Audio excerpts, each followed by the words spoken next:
Okay, Kitty Pies, it's September 5th, 2024, and this is just another update on the 60 bug restoration.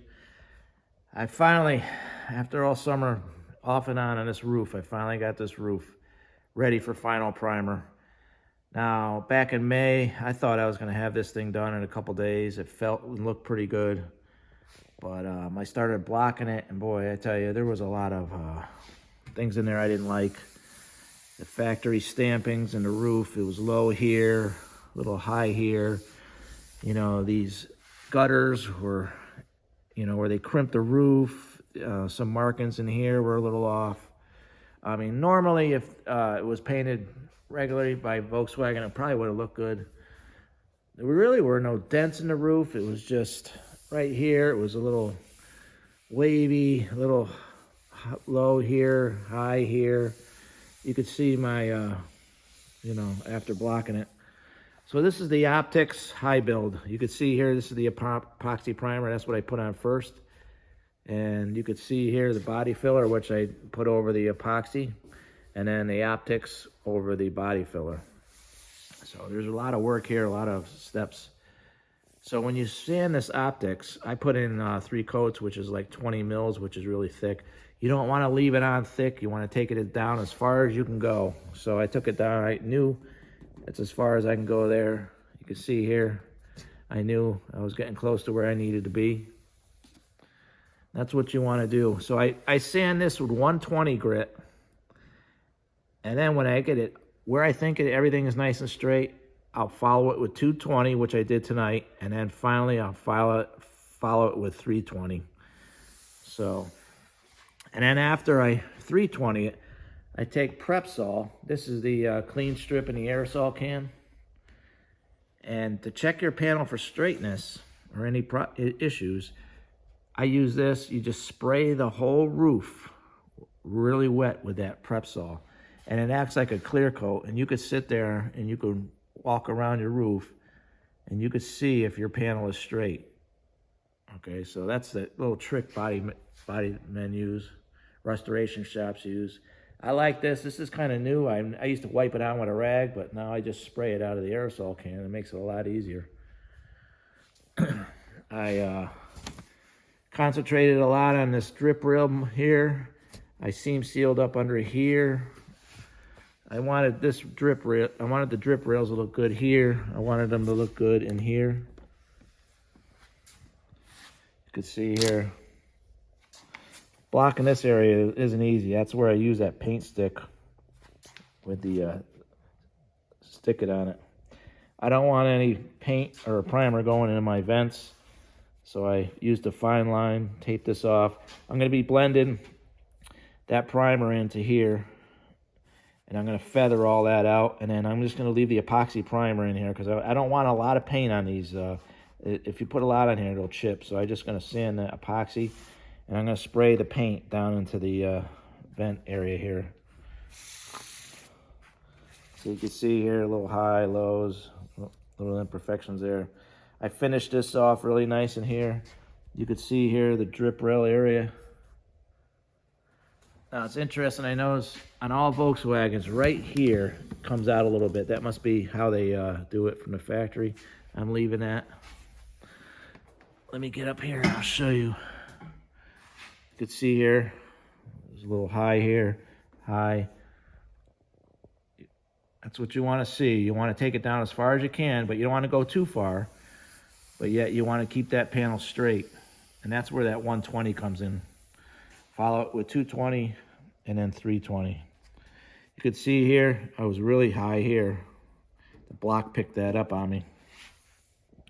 Look down in here, drip rail looks nice and clean now. Okay. This here was all really bad in here. This was really hard to get because there's like 4 different angles on this right here. That took me a while to get that. So when I get paint on there, I want this roof to look really, really sharp. If you want to take most of your high build off around in here, you don't want it real thick in there just in case of the rubber seal when I go to put it in.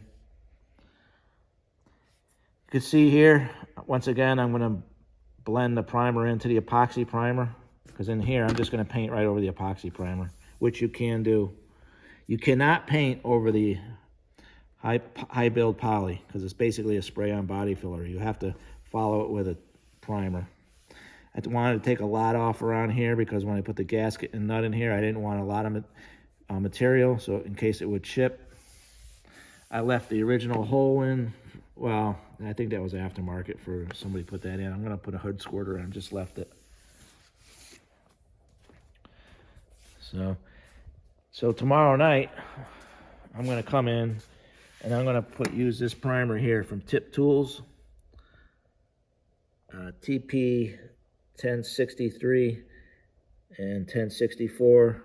And then you can use a urethane reducer if you need to. So this is a 2K primer. It's a 4-to-1 mix. I got my 4-to-1 stick here. I'm going to use a 1.8 spray tip. I use these disposable AccuSpray tips with the 3M plastic guns. Okay, so the tip goes right on there. And then I'll show you what that Tip Tools primer looks like. This is the color of it here. You can see in here how I masked it off with the epoxy primer. That's a Spies-Hecker. So I'm going to be sanding that line down, and I'm just going to paint right over both of that because you can paint over that. I didn't want a lot of paint thickness in my jams. I wanted to keep that down as much as possible. The key to body work is you want to put the less on as we can. The thicker it is, the worse it is for your paint. It's going to chip more, and you might have a chance for more issues. So, okay, it's been exactly a year since I pulled this into the garage here.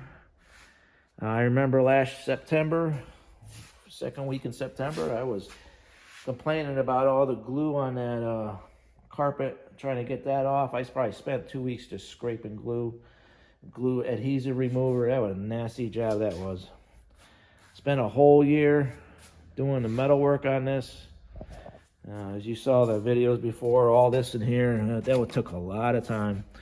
All that, it's been a year. I do body work for a living. I work for a big, probably one of the biggest body shops on the East Coast.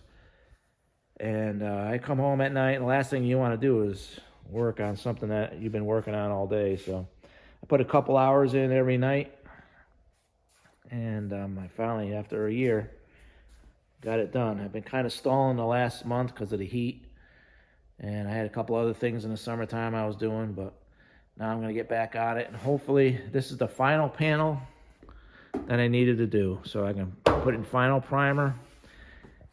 All I gotta do is do the final seam seal on the inside and outside of this, pull this back off, put it on the cardigan, ship it to the body shop or the paint shop where I work.